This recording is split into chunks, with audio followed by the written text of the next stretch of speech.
saya juga sampaikan kepada Bapak Presiden, mudah-mudahan ada waktunya Bapak Presiden untuk melepas pertama rombongan jemaah haji ini tanggal 2 ya Pak ya. Dan insya Allah akan dilepas sendiri oleh Bapak Presiden Prabowo, dan Pak Prabowo sendiri juga itu sangat-sangat menekankan betapa pentingnya memberikan pelayanan khusus terhadap jamaah haji kita kali ini. Alhamdulillah, hari demi hari kita sudah mendekati hari H pelaksanaan ibadah haji tahun ini ya. Tapi kita bersyukur kepada Allah Subhanahu wa taala, sepertinya kita merasakan banyak sekali keajaiban-keajaiban yang luar biasa yang Allah anugerahkan pada jamaah haji kita tahun ini. Pertama, tadinya kita pesimistik hanya konsisten akan mendapatkan jumlah pembimbing hanya 1%. Tapi lebih dengan pendekatan yang kita lakukan, maka khusus untuk Indonesia diberikan kekuatan pembimbing 2 kali lipat. Ya. Berarti pembimbing kita bisa menjadi lebih dari 4.000 orang. Semakin banyak pendamping pembimbing, maka semakin nyaman mendapatkan pelayanan para jamaah haji kita. Yang kedua, ini juga suatu hal yang sangat khusus untuk Indonesia. Ya.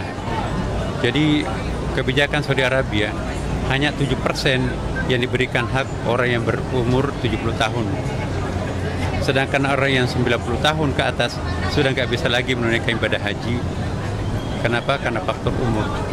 Lobby dan pendekatan yang kita lakukan, ya, maka saya langsung menemui Menteri Haji dan juga Menteri Kesehatan, akhirnya dikabulkan khusus untuk Indonesia. Ya, maka yang kita tekankan adalah isti'anahnya, bukan istita'ahnya, bukan dari aspek-aspek umurnya. Alhamdulillah juga dipenuhi. Dan yang ketiga, permintaan kami dari awal agar jamaah haji Indonesia itu mendiami Mina yang dekat Jamarat, bukan Mina Jadid. Karena dalam masalah ini ada masalah fikih, Imam Syafi'i itu menganggap ini ada persoalan kalau kita di luar Mina melakukan pemondokan. Maka ini yang pertama kami minta kepada pemerintah Saudi Arabia, dan sejak awal memang diiyakan, dan alhamdulillah kita mendapatkan tempat di inner circle-nya Mina. Kemudian juga kami juga patut menyampaikan di sini ya, bahwa teman-teman juga sudah berikhtiar sedemikian rupa untuk memberikan pelayanan lebih mudah kepada para jamaah. Maka tahun ini kita perkenalkan secara resmi, kita melakukan apa yang disebut dengan murur, dan kita juga melakukan tanazul. Apa itu murur? Murur itu kan nomenklatur baru ya. Dulu kalau kita melakukan ibadah haji harus bermalam di Musdalifah. Ya, turun dari bus. Nah, persoalan kita mencari busnya di mana, kemudian juga gelap-gelap, dan seterusnya banyak persoalan. Nah, di sini dimungkinkan kita untuk tinggal di mobil. Ya, karena juga macet kan, dia analogikan itu sama dengan al-mabit di Musdalifah, bermalam di Musdalifah, terutama untuk para lansia. Maka itu tetap di mobil. Jadi ini ditolerir, dan juga secara fikih tidak ada masalah. Dan apa itu tanazul?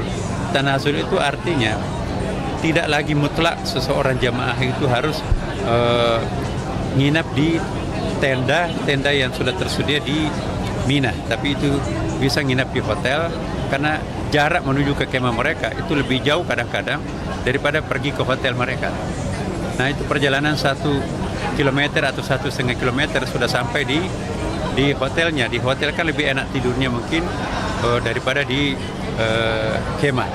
Nah, kemah itu kan juga kasurnya terukur kecil, ya mungkin juga ya toiletnya mungkin juga harus ngantri, tapi kalau di hotel kan lebih enak. Nah, tetapi tidak semuanya harus tanazul.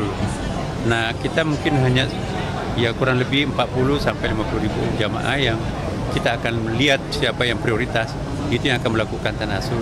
Tapi selebihnya berjalan normal, tapi insya Allah kita pun juga siapkan dengan beberapa macam kemudahan-kemudahan.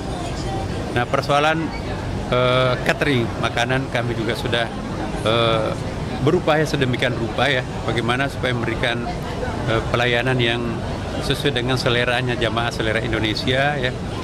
Kemudian juga berusaha untuk belajar daripada kelemahan pada pelaksanaan ibadah haji tahun lalu, mudah-mudahan tidak terulang lagi pada tahun ini.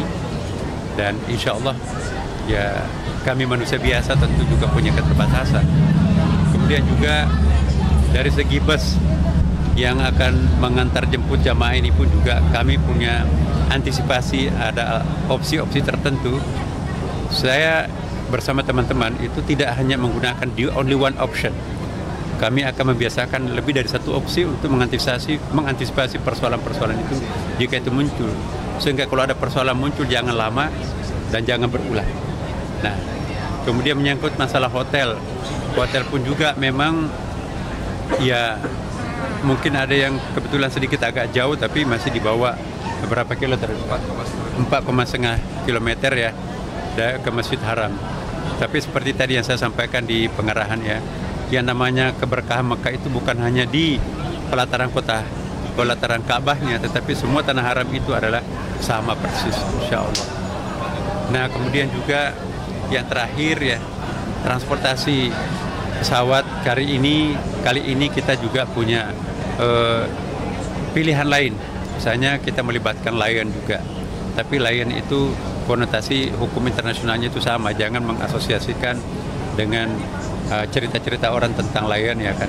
Lion ini adalah melalui standar internasional, dan Lion selama ini juga sudah sering mengangkut jamaah umrah ke Saudi Arabia, jadi punya pengalaman internasional juga. Bahkan Lion ini lebih cepat menyelesaikan persyaratan-persyaratannya di samping Garuda dan juga Saudi. Nah, kami mengantisipasi segala kemungkinan yang bisa terjadi ya, termasuk juga adalah masalah kesehatan. Wilayah Kementerian Kesehatan ini pun juga kami terus melobi, bernegosiasi dengan teman-teman Kementerian Kesehatan ya. Walaupun masalah kesehatan itu kan wilayahnya Kementerian Kesehatan, tapi juga Menteri Kesehatan Saudi Arabia pun juga kami melobi agar jamaah haji Indonesia ini betul-betul diberikan perhatian khusus ya. Mengingat karena banyak orang-orang yang lansia, sehingga perhatian mereka itu juga diberikan kekhususan juga kepada Indonesia ya.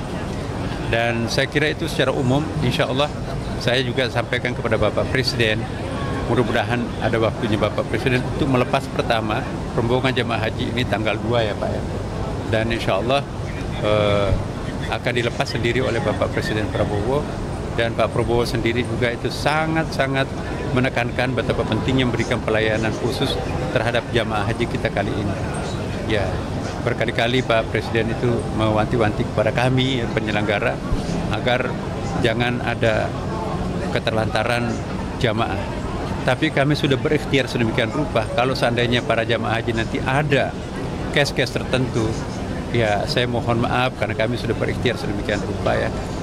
Tentu juga saya bekerja sama dengan media. Kali ini mungkin media yang paling besar kami berangkatkan ya, tidak seperti tahun lalu. Kami ingin supaya media ini juga membantu memberikan informasi yang terang benderang kepada masyarakat kita.